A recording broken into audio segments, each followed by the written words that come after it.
Namaskar. Namaskar, Namaste, Durga very ji. good evening, Durga. Nice to see you. So nice So to nice be to here. see you and welcome to the 102nd episode of Utsaah #spreading happiness. आपका बहुत बहुत स्वागत है। Thank you so much. Indeed a pleasure.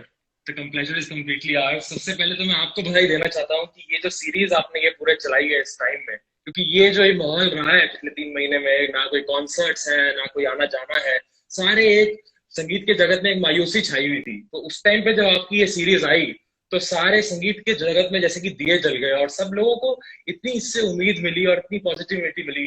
तो एक जो सारी मायूसी है, और हर रोज इस तरह के सेशंस में नए नए अपने आर्टिस्ट से आप रूबरू कराती हैं जनता को, तो ये कोई छोटी बात नहीं है। और इससे सारी कम्युनिटी को, सारे म्यूजिक लवर्स को इतनी पॉजिटिविटी मिली है कि मतलब इससे कोई बड़ी सर्विस नहीं हो सकती आर्ट्स को।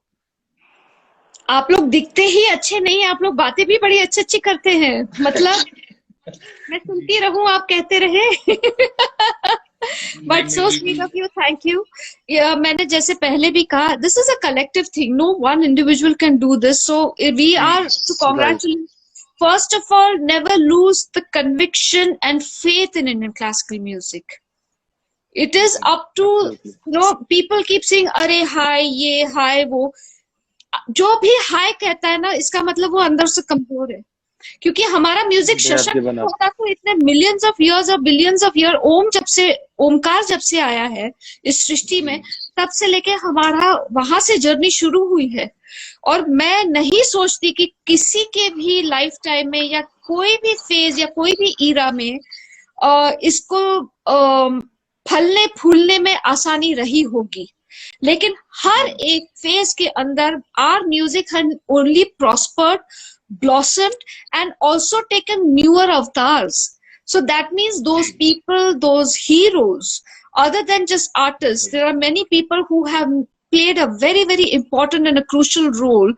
That's why we always talk about pre-independence, which is when the Raja Maharajas were the biggest patrons. We should never forget what contribution they have done.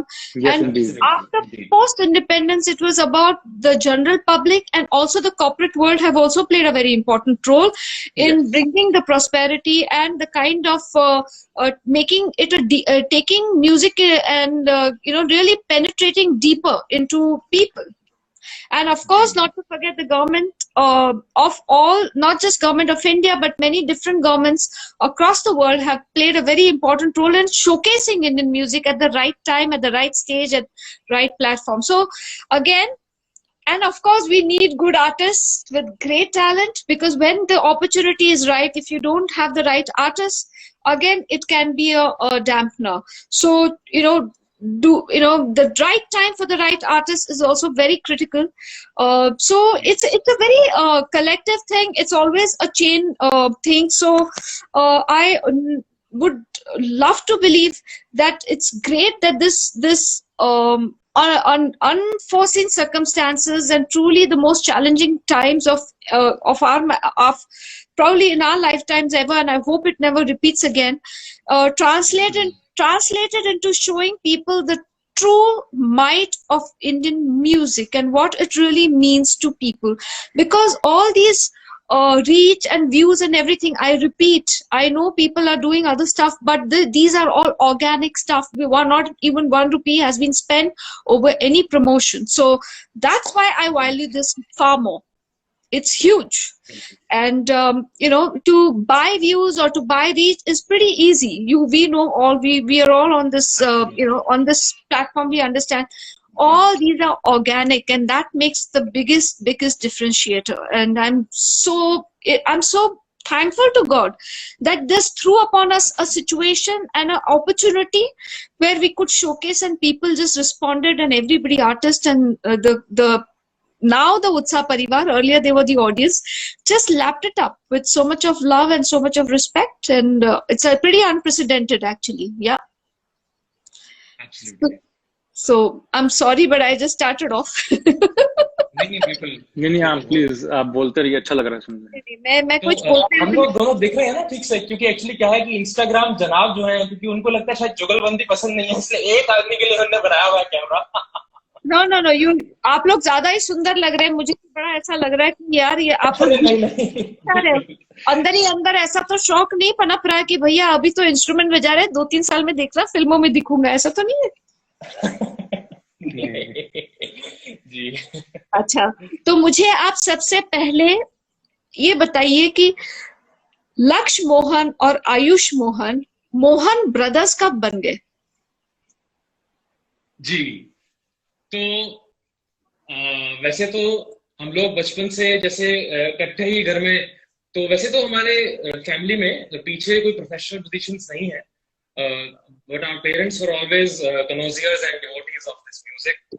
तो हुआ ऐसे कि हमारे जो पापा थे वो अपने कॉलेज टाइम में ही ग्रेजुएट फ्रॉम आईआईटी दिल्ली, तो अपने टाइम में जब वो आईआईटी में दिल्ली में पढ़ते थे तो उस टाइम उनको क्लासिकल म्यूजिक सुनने का शौक लगा। तो उस टाइम में मतलब ये बात होगी 79, 81, 82 की।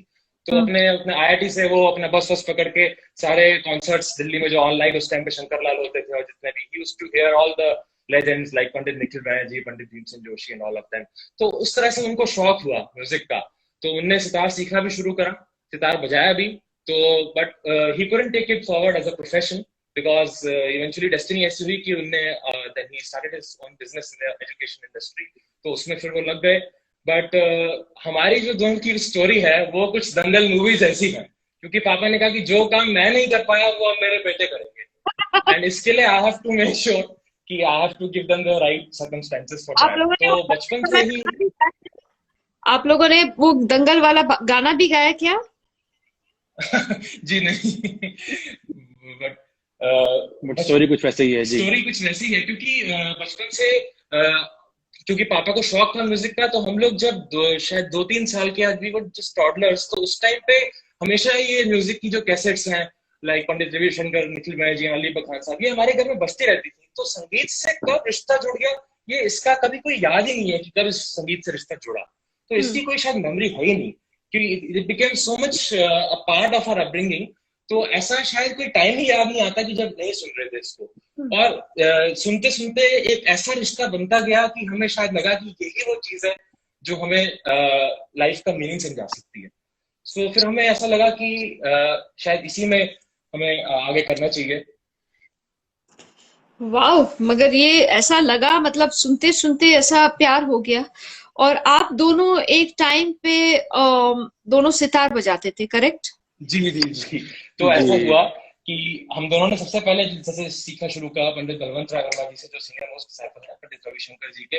तो मैं और लक्ष्य भाई उस टाइम पे पंडित उमाशंकर मिश्रा जी से भी सीखते थे दिल्ली में, त्रिवेणी में। और तो सितार मैंने भी सीखा, आयुष भाई ने भी थोड़ा थोड़ा सीखा था, तो बजाते थे। तो एक दिन जाके पंडित उमाशंकर जी को जो सुनाया आयुष, मैंने उस टाइम सितार सबसे पहले जब एक पहला राग शायद बजा, पहली एक ध्रुव रजी खान रजा खानी का बजाया, आपने शायद राग भैरव बजाया था। राग भैरव, तो उनको जाके तो मैंने उमाशंकर जी को सुनाया, पंडित उमाशंकर मिश्रा जी को, और सुन के उन्हें इतना आशीर्वाद दिया, और उन्होंने अपनी जेब से निकाल के एक 20 रुपए का नोट दिया आयुष को कि ये आशीर्वाद के रूप में है, और उसकी जो कीमत है वो बताई नहीं जा सकती, अभी तक रखा हुआ है आयुष ने वो संभाल के।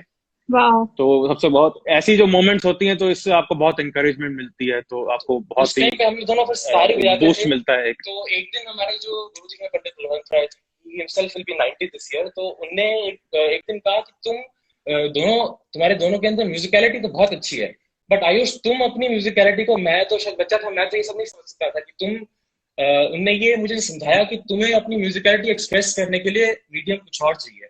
तो उनने शायद कहा कि तुम सरोद पे अपने आप को बेटर एक्सप्रेस कर सकते हो। तो फिर मुझे ऐसा लगा कि मुझे सरोद बजाना चाहिए, एंड फिर by the grace of God अच्छे गुरुओं से मार्गदर्शन मिला, then I became a disciple of Padmabhushan Sharan Rani ji, who has been the first woman instrumentalist, जिनका कंट्रीब्यूशन बहुत ही बड़ा रहा है। एक मिनट, तो जब आपको कहा कि आप sarod बजाइए, what was that kind of आपको तो डिक्टाट हो गया ना ये तो, कि आपको अभी करना है ये, आपको ये it didn't come from within, आपकी स्वयं इच्छा से नहीं आपने ये किया, आपको बोला आपके गुरुजी ने। तो जी जी जी। आपको तकलीफ नहीं हुई? क्योंकि एक इंस्ट्रूमेंट पे रखते रखते, उसके ऊपर रियाज करते करते, उसकी टेक्निकलिटीज, उसकी जो उसकी जो प्लस पॉइंट्स है, उसकी जो लिमिटेशन है, उसको समझने में पूरा एक जीवन भी कम है। लेकिन जी जी जी उसकी उसको जब तक कि आपके दिमाग में वो सारा इंस्ट्रूमेंट घूमने लगा था और उस वक्त आपको बोला कि नहीं रुक जाओ, तो what was your thought process? Actually हुआ ये कि जैसे हम लोग बचपन में हमारे घर में कैसेटें चला करती थी, तो जितना सितार की आप कह सकते हैं कि वाइब्रेंस, मतलब वाइब्रेंस मतलब उस टाइम तो मुझे ऐसा लगता होगा जितना मुझे वाइब्रेंस खींचती थी अपनी तरफ, जितना मैं अट्रैक्ट होता था उस टाइम जब मैं अली अकबर खान साहब की कैसेट सुनता था, तो उस टाइम सरोद की जो मैजेस्टिक साउंड है वो भी मुझे अट्रैक्ट करती थी। बट हमेशा से क्योंकि मैंने न जाने में, क्योंकि भाई भी सितार बजाते थे इसलिए पापा ने मुझे भी सितार शुरू करवा दिया, तो हाथ मेरा नेचुरली बैठा हुआ था सितार पे। बट मुझे सरोद से खिंचाव एक पहले से था, जो सरोद की जो एक मैजेस्टिक साउंड थी, तो खिंचाव तो था ही। तो जब उनने गुरुजी ने कहा कि आप सरोद को लो, तो जब मैंने उसको बजाना शुरू करा, तो मुझे शायद इतना वो अपने अंदर से एक आवाज आती लगी कि बड़ा मुझे लगा कि नेचुरल नहीं, लगा वो, तो मुझे ज्यादा नेचुरल लगा। क्योंकि हम लोग बचपन से यही सब सुनते आ रहे थे, सितार, सरोद और गाना भी थोड़ा बहुत, मगर और इसके अलावा हमने कुछ सुना ही नहीं कभी। सरोद वैसे बजाना is far more difficult. It's like जिसने सितार के पर हाथ रखा, I beg to differ that it was that easy. It's not. If you wish No, to, of course it is it not. is more tough. It's more challenging. Absolutely. So, मतलब Much you more actually challenging, yes. technically you may have lot of music here, then it can get even more frustrating because आपका musically आप develop एक level तक हाँ, develop हो चुके हैं और फिर आप एक इंस्ट्रूमेंटल बिगनर की तरह घुसे। ये कितनी अच्छी बात बोली आपने। क्या है, और हार्ट टेक्निकली एकदम जीरो पे आ गया वापस, तो जी इट जी कैन जी बी जी जी। फ्रस्ट्रेटिंग। तो ये जो टाइम है, please be honest and tell me what was your state of mind, because it must have been a big struggle कि माइंड कुछ बोल रहा है, ये पलटा करो, ये तान मारो, ये राग की बढ़त ऐसे करो, और आपका हाथ स्ट्रगल कर रहा है, बिकॉज वो तो उसमें तो कुछ पिन पॉइंट तो जगह भी तो नहीं है कि यहाँ पे ऋषभ बोलेगा, यहाँ पे गंधार बोलेगा। तो आप जरा बताइए बिल्कुल, तो प्लीज। सरोद में तो बिल्कुल, सरोद तो इनिशियल ईयर्स में इतना ज्यादा टफ इंस्ट्रूमेंट है, क्योंकि it's like walking in a dark room and keeping a hand on the particular object, ये लैंप है यहाँ पे, तो इतना ज्यादा अब्रप्ट होता है उसका। तो उसके लिए तो शुरू में जैसे मेरे गुरुजी ने सरोद की प्लेट पे मार्क्स लगा के दिए थे, तो उस टाइम पे जब मैं एक भैरव का सब कुछ गत और सब कुछ बजा लेता था, उस टाइम मुझे बहुत ही अजीब, मतलब बहुत ही, मैं कहूँगा कि बहुत मुश्किल, मतलब दिमाग से फ्रस्ट्रेशन भी हुई, और मतलब अजीब लगा कि अचानक फिर से सारे गाना सीख रहे हैं इंस्ट्रूमेंट पे। बट शायद उस टाइम मेरे पेरेंट्स का विश्वास इस चीज में कि आयुष को सरोद बजाना चाहिए, और मेरे गुरुजी का जो ये मानना था कि आप सरोद के थ्रू और ज्यादा एक्सप्रेस कर पाएंगे, तो उस टाइम ऑफ कोर्स मैंने काफी रिजेंटमेंट भी दिखाई, और क्योंकि एकदम अचानक से एक डिमोशन हो जाए तो रिजेंटमेंट तो आती है। बट ऑफ कोर्स वो जो गुरुजी का एक फोर्स था, और घर में पेरेंट्स का भी, और हमेशा भाई भी चाहते, मतलब of course parents also wanted that they should both of them should explore their musicality through different instruments.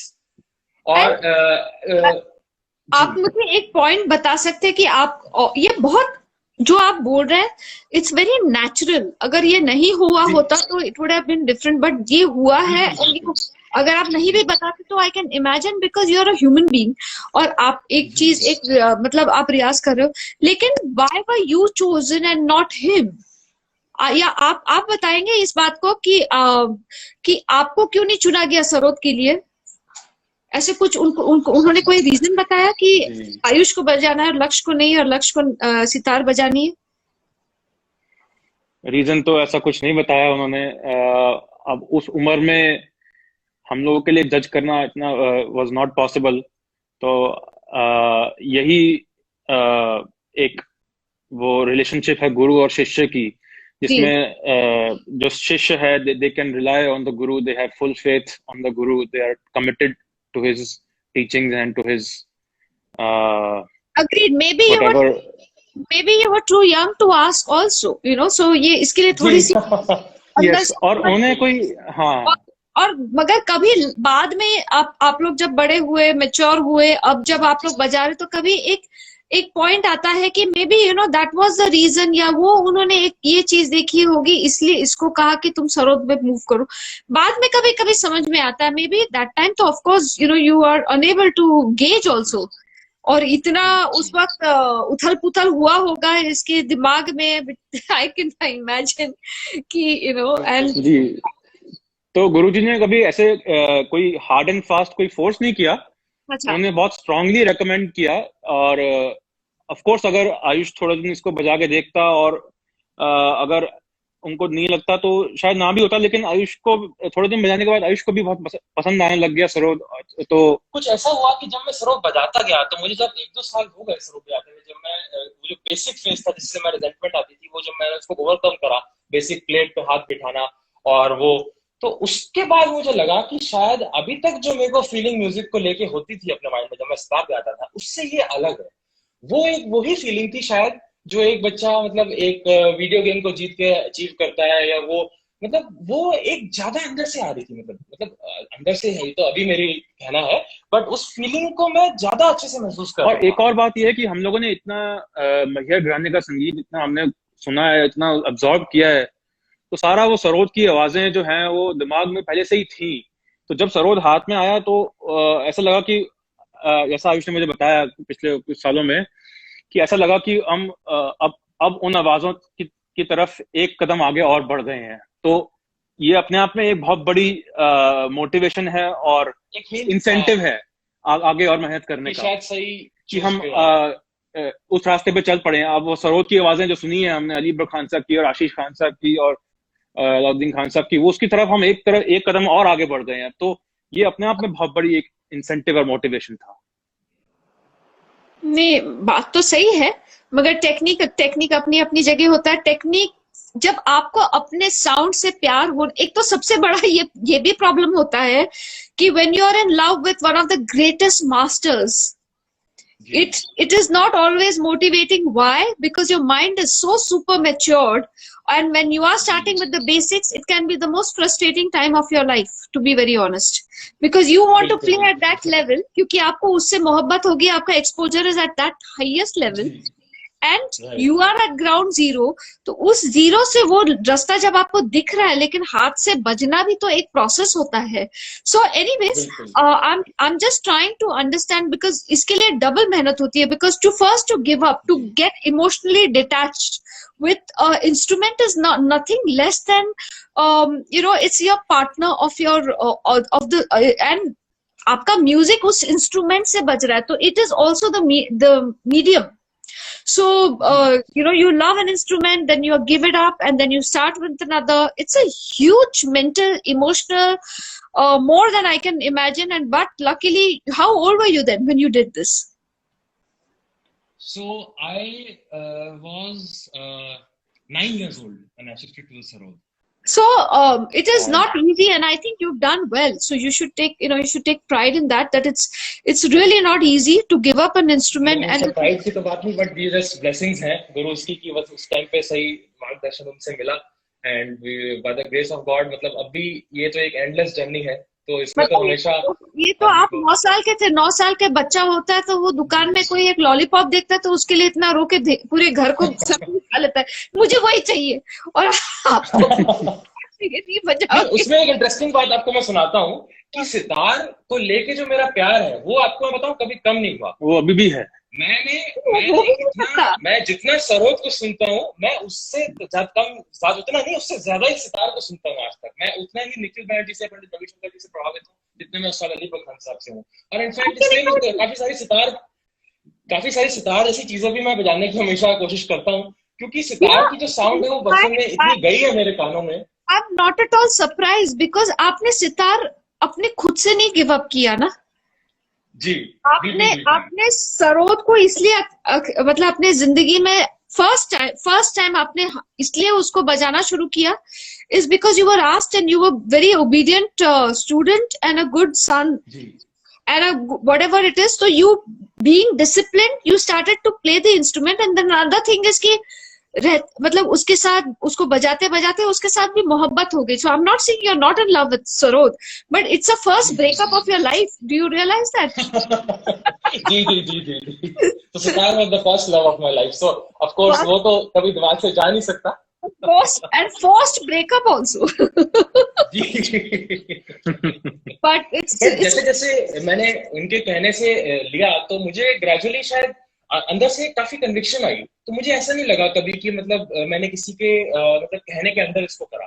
तो कन्विक्शन वाज सो स्ट्रांग कि मतलब इट्स फेल्ट सो राइट। मतलब कभी भी ऐसा डबल माइंड नहीं हुआ उसके बाद। जब मैं सरोद में एक बार शिफ्ट होके उसकी एक शुरू में जो टेक्निकल जो उसकी डिफिकल्टी थी उस टाइम मेरे को बहुत दिक्कत होती थी, क्योंकि it was an emotional crisis for that child, क्योंकि उस टाइम पे उससे बाहर आना।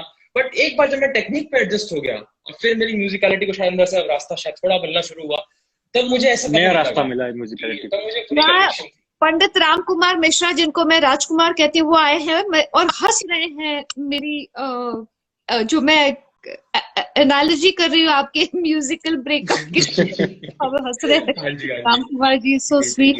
राम कुमार जी को हमारा राजकुमार जी प्रणाम। आपके साथ मैं उनको कहती हूँ राजकुमार राम कुमार मिश्रा जी। क्या बात है। तो इंटरेस्टिंग है। I'm sorry, I just kind of stayed on this point for a bit because, classical rather classical Indian classical musicians make it sound so easy, and people think, हाँ, ये हो जाता है, ऐसा है, वैसा है. Maestro Shashank Subramaniam is also here, and he's also having a hearty laugh. Thank you again. He is such a big support for everything. He is such a sweetheart. Thank you, Shashank. And yes, Rajkumar ji, Ramkumar ji, namaskar aapko bhi. So, coming back, we have this tendency to make it feel, nahi ji, wo Ashirwad se ho gaya, ye wo, but there is tremendous amount of effort. Effort comes from dedication. Effort comes from being focused. Effort comes from being disciplined. Effort is constant. Only then the transition can be easy, and only much after that blessings will work. Uske pehle to blessings bhi nahi koi deta hai, kyunki till the time you're not, if you're not good, nobody bothers to waste their blessings. Let's be honest. There are no free lunches. There are no free lunches. Why should anybody bless you for anything? Just because you're, you are being blessed after you made that great sincere effort to make that transition. You made it, and then blessings must have started to work. So blessings to बहुत time लगता है उसका. And once जैसे वो कहते हैं ना कि and once the blessings work, they are nothing less than miracle. That also I believe. But उसके लिए जैसे वो कहते हैं कि God helps those who help themselves. तो बिल्कुल वही मुझे लगा आपकी बात से, बिल्कुल सही बताया आपने. तो मैं ये कभी मतलब मैं इंसिस्ट करती हूँ कि आप जो म्यूजिशियंस हैं उनको अपने हार्ड वर्क, सैक्रिफाइस, इसके बारे में बात करनी चाहिए. वरना क्या होता है थॉट प्रोसेस में कि सबको एक मतलब इस तरह से लगता है जैसे classical musicians are born in mandir, वहीं पे उनको ब्लेसिंग्स मिलती है, वहीं पे कुछ इंस्ट्रूमेंट्स हो गया, कुछ भी हो गया, और वो इतने बड़े आर्टिस्ट हो गए. No, there is so much to talk about and so much to take pride of, which is behind the scene and the effort, and it's a huge thing. मतलब खून के आंसू हो सकते हैं, लोहे के चने हो सकते हैं, जो भी आप कहें. सो and उसके आगे बताइए, then finally when you had come to a certain level of playing sarod, but ये जो आपके भाई हैं, he must have been at another level with the sitar, because उनका तो seamless चल रहा था. तो नहीं, ऐसा कुछ नहीं है. इनकी म्यूजिकलिटी कुछ अलग ही लेवल की है, तो इन्होंने गैप को खत्म ही कर दिया. भाई तो मेरे गुरु हैं, ये तो एक खाली इनका बड़प्पन है. वो गैप सिर्फ नंबर्स का ही रह गया है, अब तो उसकी कोई वैल्यू नहीं रहती है. हम लोगों की सोच बड़ी सिमिलर है. आप दोनों में बड़ा कौन है? जी मैं लक्ष्य, मैं बड़ा हूँ. अच्छा. और हाँ, तो एज डिफरेंस पूछ सकती हूँ? हाँ जी बिल्कुल पूछ सकते हैं जी. 3 साल का डिफरेंस है. 3 साल. ओके. बाकी मैं नहीं पूछूंगी कि आपकी शादी हुई नहीं हुई, कुछ नहीं पूछूंगी. एनीवेज, बट इंटरेस्टिंग है. तो आप बड़े हैं, and did you handhold him? Were you like his emotional anchor when he was making that transition or that? बिल्कुल. हाँ? Yeah, of course, बिल्कुल. शुरू में I was indeed that for him. और थोड़े आगे जाके फिर वो हम दोनों ने एक दूसरे के लिए वो रोल प्ले किया, क्योंकि कांस्टेंट एक इसमें चाहिए होता है, एक सपोर्ट। उसके लिए मेरे पास अभी शब्द नहीं समझ में आ रहा है मुझे क्या बोलना चाहिए उसके लिए। बात आई कि जिस तरह इन्हें he must have held my hand, कि एक टाइम होता है जब आप बचपन में जैसे सीख रहे होते हैं, तो मुझे उससे, जैसे हम लोग जब बहुत छोटे थे, मैं शायद मॉन्टेसरी में होऊंगा, 4 साल का था और ये 7 साल के थे, तो हमें उस टाइम पे जब बचपन में जैसे घर में कैसेट्स वगैरह चला करती थी, जैसे मैं बता रहा था, तो पंडित निखिल बैठ जी के बहुत ही 2 पुराने रिकॉर्ड्स हैं जो ग्रामाफोन ने, एचएमवी ने निकाले हुए हैं। उसमें से एक 2 बड़े फेमस हैं, जैसे ललित है और एक मलुआ कल्याण है। तो इनकी जो कैसेट्स होती थी, ये कैसेट का जमाना 1999, उस टाइम ललित की एक ब्लू कैसेट होती थी और मलुआ कल्याण की एक येलो कैसेट। तो उस टाइम 4 साल और 7 साल का रागों का तो मतलब दुनिया कुछ भी नहीं पता, बस म्यूजिक की साउंड से एक फैसिनेशन था। तो हम लोग जब स्कूल इकट्ठे जाते थे ना, हमेशा लड़ाई होती थी। मैं कहता था कि ब्लू कैसेट चलेगी और ये कहते थे कि येलो कैसेट चलेगी। तो वी यूज्ड टू फाइट, और कि कौन सी क्या कैसेट आज चल रही है। वो फाइट अभी तक जारी है ग्रीन रूम में। राग डिसाइड नहीं हो पाता है, या प्रोग्राम से कुछ देर पहले राग डिसाइड नहीं हो पाता है, लेकिन तो ठीक है, चल रहा है। जैसे हर रोज बचपन में लाइफ क्या थी कि मतलब बस प्रोग्रामों में जाना, बिकॉज वी वर लाइफ का मतलब ऐसा था कि जो हमारी लाइफ है, आप इमेजिन करिए कि जब तक बचपन से लेकर जब स्कूल से निकलने तक की हमारी लाइफ थी, वो समझिए एक तरह का लॉकडाउन था। और उसमें सिर्फ स्कूल जाना अलाउड था, गुरु के पास जाना अलाउड था, और प्रोग्राम में जाना अलाउड था, या फिर और कहीं जहाँ पे भी पेरेंट्स लेके जाएं। तो हमने बेसिकली एक तरह के लॉकडाउन में लाइफ बिताई। तो बहुत सारी चीजों से हमारा टच बिल्कुल छूटा हुआ था। तो जब हम स्कूल से बाहर निकले तो हमें थोड़ा सा वक्त लगा रीगेन करने में, वापस टच लाने में दुनिया से। और कई साल तक तो हमने संगीत भी और कोई नहीं सुना। फिर बाद में जब हम 15-16 साल के हुए, तो फिर हमें थोड़ा सा और एक्सपोजर भी दे गया था, क्योंकि ऐसा मानना था कि हमारे पेरेंट्स का, गुरु का भी, कि सुनना सब कुछ चाहिए, और जहाँ से जो अच्छा हो वो लेना चाहिए। तो सुनना सब कुछ चाहिए, सबको सुनना चाहिए। तो उस टाइम पे वो जो फेज था, क्योंकि जो हमारी हार्डकोर ट्रेनिंग थी उस टाइम पे, हम लोगों को सिर्फ सितार, सरोद और निखिल बैनर्जी, पंडित रविशंकर, अली खान तक, और कुछ नहीं हमने सुना। हमारे पापा ने एक बार पंडित निखिल बैनर्जी का इंटरव्यू पढ़ा था, तो उसमें पंडित निखिल बैनर्जी ने बोला हुआ है कि if you really want to do music seriously, and you must not go out with friends, do not go out with movies, just be crazy and for the training period especially. उस time हमारे पापा ने जब हमें ऐसी circumstances में रखा, हमारे पेरेंट्स ने, हमारी मदर का भी हमेशा बहुत सपोर्ट रहा हमें, तो इतना ज्यादा अजीब लगता था कि मतलब ऐसा लगता था कि शायद उस टाइम नेचुरली थोड़ा सफोकेटेड हम फील करते होंगे उन सर्कमस्टेंसेस में। जैसे वो कहते हैं ना, ऑड वन आउट। हम लोग हमेशा अपने छोटा जो हमारा सर्कल था फ्रेंड्स का, उसमें we were always odd one out,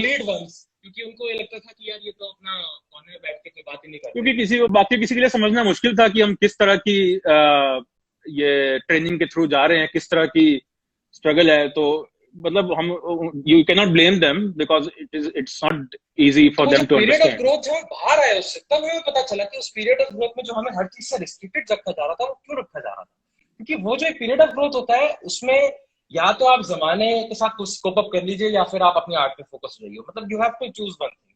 तो हमारे पापा ने ये सोच रखा था कि इनको आर्ट पे फोकस करना है, they can cope up with the world. So for that few years our parents were sure that we have to keep them away from this world. तो टू बी ऑनेस्ट, हमें lockdown में इतना change नहीं feel हुआ अभी जो current lockdown हुआ। और वैसे भी एक म्यूजिशियन तो रियाज वाला पार्ट होता है, रिसर्च वाला पार्ट होता है, वो अपने में बैठ के, अकेले में बैठ के करते हैं बहुत। तो इतना हमें नहीं हुआ, लेकिन हमें बड़ा इस बात का दुख है कि बहुत सारे लोगों को बहुत दिक्कत हुई इस दौरान, और बहुत लोगों के साथ दुखद घटनाएं भी हुई। तो लेकिन हम अपने आप को बड़ा भाग्यशाली समझते हैं कि हमारे पास संगीत है करने के लिए, कुछ लाइफ में एक पर्पस है। तो बहुत बड़ी ब्लेसिंग है ये। We are really grateful. This is really amazing, you know, both of you. मुझे एक बात और 2 questions हैं, because one is the fact that क्या आप लोगों ने बचपन से ही ये सोचा था कि आप लोग डुएट बजाएंगे? Because art, हम लोग का जो म्यूजिक है, it's an individual journey. And when you're sharing your stage with somebody, you're also sharing your life, your music, your deepest thoughts. You know, because I don't think music इतना मतलब individual होता है कि आप अपनी आत्मा से उसको जुदा नहीं कर सकते when you're, because वो आप कुछ एक थॉट प्रोसेस से चल रहे हैं, या कुछ आप सोच रहे हैं उसके बारे में, या कुछ कर रहे हैं, और उसके कुछ नियम कायदे तो होते नहीं कि ऐसे ही होना चाहिए, वैसे ही होना चाहिए। तो was it pre-decided or did you make a decision at a later stage in life? How did it all happen? हाँ, प्री डिसाइडेड तो नहीं था, क्योंकि जी हमने हाँ जब सितार सरोद हम लोग दोनों सीख रहे थे, तो हम लोग उस टाइम पे तो we used to play solos only, जब हम बहुत छोटे थे, जब हाँ, उस हम टाइम लोगों पे। ने ऑल इंडिया रेडियो में भी अलग अलग बजाया, सितार का सोलो, सरोद का सोलो प्रोग्राम भी बजाया। तो उसके बाद शायद कुछ ऐसा हुआ कि एक दो प्रोग्राम्स में जब हमने डुएट किया, हालांकि उसमें शुरू में दिक्कतें बहुत आई, क्योंकि दो इंस्ट्रूमेंट, सरोद का जो स्केल है वो थोड़ा नीचे होता है, सितार का ऊपर होता है, और नेचर जैसे सरोद की थोड़ी थोड़ा बेसी साउंड बहुत है। नीचे होता है, थोड़ा क्या जी जी मतलब जी जी। बहुत बड़ा मतलब सी वो में होता है सरोद जी। हाँ जी, बिल्कुल। तो दोनों की वैसे तो नेचर ऑफ साउंड भी बहुत अलग है, सरोद की बेसी साउंड है और सितार की अपने स्केल में जो है थोड़ी ट्रेबल और स्वीट साउंड होती है। बट हमारा जो ये घराना है, इसमें अगर हम देखें तो ये शायद अकेला ही ऐसा घराना है जहाँ पे दोनों की सितार सरोद की परंपरा रही है, क्योंकि किसी घराने में सरोद की होती है, सारंगी की होती है, सितार की होती है, और यहाँ पे दोनों का ही जो कंटेंट बाबा अलाउद्दीन खान ने डिजाइन करा है, उससे एक दोनों इंस्ट्रूमेंट्स को एक ऐसी सोल मिली है जिससे इनकी रूट्स मैच करती हैं। आपस में क्योंकि बड़ा जो जो रेपोटार है मैयर घराने का, वो अगर आप देखें, सितार सरोद का दोनों रेपोटार दोनों का ही बड़ा कॉम्प्लीमेंट करता है दूसरे को। करेक्ट। क्योंकि जो कॉम्पोजिशंस और जो उन्होंने रेपर्टोर सारा इसका डिजाइन करा है, ये पंडित रविशंकर जी ने हमारे गुरु को, पंडित बलवंत राय जी को हमेशा एक बात बोलते थे कि तुम तो मेरे से सितार सीख रहे हो, हमने तो सरोद से सितार सीखा है। तो सरोद से सितार सीखने की वजह से सरोद और सरोद सितार के बाज में इतनी ज्यादा कॉमन ग्राउंड्स हैं, अगर आप हमारे घराने को रेपर्टोर को देखें। And that is the reason कि जो जितने भी अच्छे अच्छे यहाँ पे डुएट्स हुए हैं, लाइक सर अलीबर खान साहब, पंडित रविशंकर जी, Ashish Khan sahab, Indranil Bhattacharya and many more, Nikhil Vaid ji and वो, तो दे हैव बीन पॉसिबल क्योंकि जो म्यूजिकल रेपर्टोर है और जैसे जो इंस्ट्रूमेंट्स एक दूसरे को कॉम्प्लीमेंट करते हैं because of the set of strings, जैसे चिटाई स्ट्रिंग्स, अब क्योंकि इसमें जो सेट ऑफ स्ट्रिंग्स और जो प्लेइंग का जो ग्राउंड है वो एक कॉमन है, साउंड अलग अलग है, बट क्योंकि हम लोग ने जब, हाँ कमिंग बैक टू, जब हमने डुएट बजाना शुरू करा, तो क्योंकि हम लोग क्या होता था कि जब हमने डुएट बजाना शुरू करा तो हमने एक सुर में ट्यून करना शुरू करा, फिर कट्ठे बैठना शुरू करा, तो कट्ठे बैठते बैठते टाइम के साथ साथ ऐसा लगने लगा कि मतलब डुएट में जब हम बजाते थे तो नेचुरली एक अंडरस्टैंडिंग वो बन जाती है जब आप बहुत साल कट्ठे बैठते हैं, क्योंकि वैसे बड़ा मुश्किल है अगर दो आर्टिस्ट अचानक आते हैं तो माइंड्स को समझना मुश्किल हो जाता है, क्योंकि डुएट में रिफ्लेक्स एक्शन का सब कुछ है। हाँ, कब कौन ज्वाइन करे, कब कैसे ज्वाइन करे, तो इतना ये शुरू से ही ऐसा नहीं था जैसा आज है, तो इसमें टाइम लगा है इसको क्या कहना चाहिए, मोल्ड करने में, एनर्जीज को चैनलाइज और इसको एक सिस्टमाइज्ड बनाने में थोड़ा टाइम लगा है, क्योंकि बहुत सारे हमारे गुरुओं की भी इसमें हेल्प थी बहुत, और क्योंकि आप और जो आयुष भाई ने बताया वही, क्योंकि हमारा पीछे से जो म्यूजिक का बैकग्राउंड है, जो मैया घराना है, यहाँ पे ऑलरेडी सितार और सरोद इतने इंटरमिंगल्ड हैं कि बड़ा नेचुरल फील होता है वो जी। मगर एक बात मुझे अभी भी जो मतलब आपने किस उम्र में ये साथ बजाने का डिसीजन लिया? 2009 2008 when we played एक यूनाइटेड नेशंस का ब्रॉडकास्ट था जिसमें हमने ऑल इंडिया रेडियो में जुगलबंदी बजाई थी, शायद वो प्रोफेशनल प्लेटफॉर्म पहला ही था जहां हमने जुगलबंदी बजाई थी। तो उसके बाद से जब हम बजाते गए साथ तो हमें ऐसा लगा कि इसको एक परमानेंट जुगलबंदी की तरह एस्टैब्लिश करा जा सकता है, क्योंकि हम लोग एक दूसरे को माइंड को समझते थे, मतलब ऐसा आसपास हमने नहीं, खाली हमारे गुरुज भी और पेरेंट्स भी ऐसा फील करा, और तो और बचपन से हमारे कान में जब ये डुएट्स पढ़ते थे मैया घराने के, तो इनका जो एक कॉम्प्लीमेंट्री मतलब म्यूजिकल डायलॉग जो एक है, हमें लगता था कि इस डायलॉग से काफी एक हार्मोनी की फीलिंग स्प्रेड करी जा सकती है, क्योंकि एक इंस्ट्रूमेंट एक मेरा पॉइंट है कि आप जो डुएट्स की बात कर रहे हैं वो तो एक तो हिमालय है और एक कोई महासागर है, तो एक और हमारा अभी ये खत्म हो रहा है, but people will come back. We'll join this Instagram again for another 10 minutes because this is a very important thing. Okay, so 10 minute तक हम लोग वापस Instagram पे रहेंगे. I hope everybody can hear me because this is going to log off now any minute. Yeah, so we are coming back on Instagram. People don't go anywhere. We are coming back on Instagram.